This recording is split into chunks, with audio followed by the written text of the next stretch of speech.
अगर मैं आपसे एक सवाल पूछूं, आप रोज या कभी कभी शिवलिंग पर जल चढ़ाते हो, पर क्या आप श्योर हो कि आप सही तरीके से चढ़ा रहे हो? या फिर आप भी उन 99% लोगों में से हो जो भक्ति तो करते हैं लेकिन अननोइंगली गलती कर देते हैं और फिर बोलते हैं, भगवान मेरी सुनते ही नहीं, मेरे घर में शांति क्यों नहीं आ रही, मेरा काम रुक क्यों रहा है? सच कड़वा है, भक्ति सिर्फ जल चढ़ाने से नहीं होती, भक्ति सही नियम और शुद्ध मन से होती है। आज के इस वीडियो में मैं आपको बताऊंगा शिवलिंग पर जल चढ़ाने का एग्जैक्ट सही तरीका, रुद्राभिषेक का असली रहस्य और वो छोटी छोटी गलतियां जो आपको अवॉइड करनी चाहिए।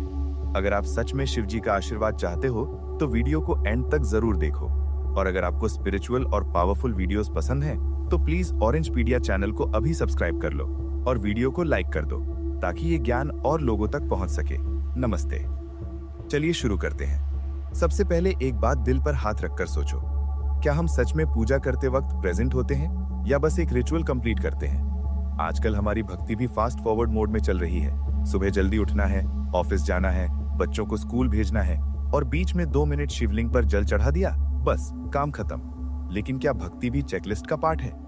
सबसे बड़ी गलती यही होती है, हम शरीर से मंदिर में होते हैं पर मन कहीं और होता है। जल गिर रहा होता है और दिमाग सोच रहा होता है EMI, boss, business loss, relationship problem, और फिर हम एक्सपेक्ट करते हैं कि मिरेकल हो जाए।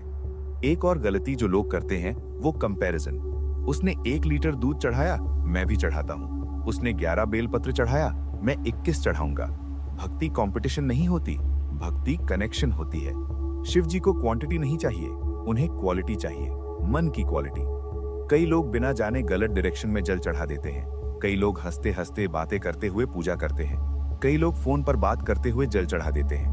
सोचो, अगर आप किसी से बात कर रहे हो और वो फोन देखते हुए हाँ हाँ करे तो कैसा लगेगा? वैसे ही जब हम पूजा में डिस्ट्रैक्टेड होते हैं तो एनर्जी कनेक्शन वीक हो जाता है। और सबसे हिडन गलती क्या है पता है? एक्सपेक्टेशन। मैंने 5 सोमवार जल चढ़ाया, अब मेरा काम हो जाना चाहिए। ये डील नहीं है, ये डिवोशन है। भक्ति तब पावरफुल होती है जब आप सरेंडर करते हो, और जब सरेंडर होता है तब असली कनेक्शन शुरू होता है। इसी कनेक्शन की कमी की वजह से लोग कहते हैं, पूजा करता हूं फिर भी रिजल्ट नहीं मिलता। रिजल्ट मिलता है पर पहले अंदर चेंज होता है, और जब अंदर चेंज होता है तब बाहर की दुनिया ऑटोमेटिकली शिफ्ट होने लगती है। सोचो, सुबह का वक्त है, मंदिर में हल्की सी धूप की खुशबू है, घंटी की आवाज धीरे धीरे गूंज रही है और आप शिवलिंग के सामने खड़े हो। ये मोमेंट नॉर्मल नहीं है, ये एक डायरेक्ट कनेक्शन का मोमेंट है। शिवलिंग सिर्फ पत्थर नहीं है, ये क्रिएशन और डिस्ट्रक्शन की इनफाइनाइट एनर्जी का सिंबल है। अब सबसे पहले अपनी सांसों को धीरे करो, 3 डीप ब्रेथ्स लो, क्योंकि जब तक सांस शांत नहीं तब तक पूजा पावरफुल नहीं। स्टेप 1, खुद को तैयार करो। स्नान किया हो तो बेस्ट है, नहीं तो हाथ पैर धो के खुद को फ्रेश करो। लेकिन याद रखो, आउटर क्लेनलीनेस से ज्यादा जरूरी है इनर क्लेनलीनेस। आंख बंद करो और बोलो, हे शिव, मैं अपना ईगो यहाँ छोड़ रहा हूँ। बस इतना कहने से वाइब्रेशन चेंज हो जाता है। स्टेप 2, डायरेक्शन और रिस्पेक्ट। अब शिवलिंग के सामने नॉर्थ या ईस्ट फेस करके खड़े हो जाओ। सीधे खड़े रहो, झुको और रिस्पेक्ट फील करो। एनर्जी तब फ्लो होती है जब अहंकार कम होता है। स्टेप 3, जल को महसूस करो। अब अपने हाथ में लोटा उठाओ, जल्दी मत करो, पहले पानी को देखो। ये पानी सिर्फ पानी नहीं है, ये आपकी इमोशंस का सिंबल है। अब धीरे धीरे जल शिवलिंग के ऊपर चढ़ाना शुरू करो। एक ही बार में पूरा लोटा उल्टा मत देना, हर ड्रॉप को गिरते हुए देखो। इमेजिन करो, हर ड्रॉप के साथ आपका स्ट्रेस डिसॉल्व हो रहा है, हर ड्रॉप के साथ आपका फियर मेल्ट हो रहा है, हर ड्रॉप के साथ आपकी नेगेटिविटी फ्लो होके दूर जा रही है। ओम। स्टेप 4, मंत्र का पावर। अब धीरे से बोलो, ओम नमः शिवाय। हर वर्ड को स्ट्रेच करो। ओम यूनिवर्स की वाइब्रेशन, नमः सरेंडर, शिवाय ट्रांसफॉर्मेशन। जब मंत्र और जल एक साथ मिलते हैं तो एक एनर्जी सर्किट कंप्लीट होता है, इसीलिए मंदिर में शांति महसूस होती है। स्टेप 5, बेलपत्र और समर्पण। अब एक साफ बेलपत्र लो, चेक करो टूटा हुआ ना हो, उसे शिवलिंग पर सॉफ्टली रखो। बेलपत्र 3 गुणों का सिंबल है, सत्व, रजस, तमस। ये नेचर का बैलेंस है। अब 10 सेकंड चुप रहो, कुछ मत मांगो, बस फील करो। शायद आपको हल्की सी ठंडक महसूस हो या माइंड काम हो जाए। यही साइन है कनेक्शन का। पूजा खत्म करके तुरंत मत जाओ, 1 मिनट शांत खड़े रहो। ये 1 मिनट ही सबसे पावरफुल होता है, क्योंकि इसी साइलेंस में शिव का जवाब मिलता है। कभी शब्दों में, कभी फीलिंग में, कभी लाइफ के इवेंट्स में। और याद रखो, शिव को इम्प्रेस नहीं करना, उनसे कनेक्ट करना है।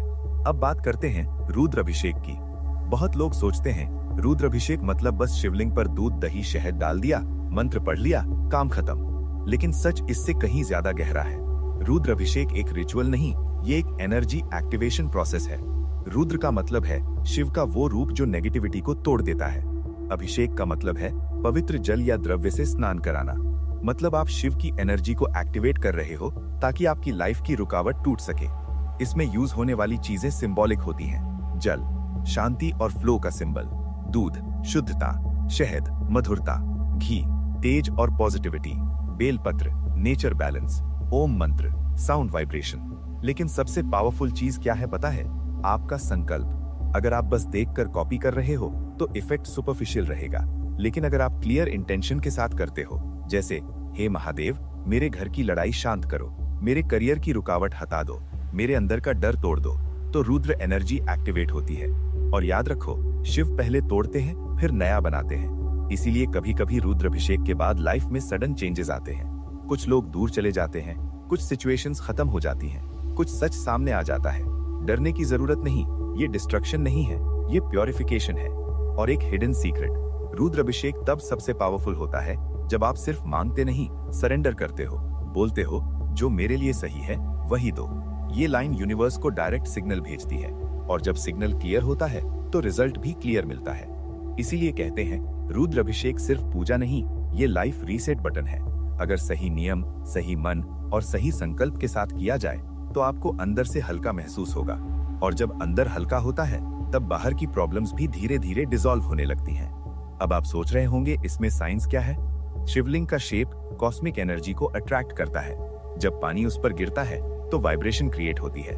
मंत्र साउंड फ्रीक्वेंसी और वाटर वाइब्रेशन मिलकर एक पॉजिटिव एनर्जी फील्ड बनाते हैं। इसी वजह से मंदिर के अंदर शांति महसूस होती है। ये ब्लाइंड बिलीफ नहीं है, ये वाइब्रेशन साइंस है। अब बात करते हैं उन गलतियों की जो आपको कभी नहीं करनी चाहिए।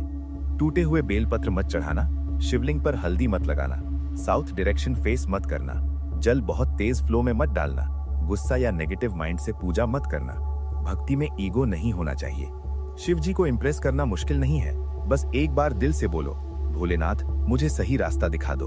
आप देखोगे लाइफ धीरे धीरे शिफ्ट होने लगेगी, क्योंकि शिव डिस्ट्रक्शन के देवता है। वो क्या तोड़ते हैं? Ego, fear, attachment, negative thoughts.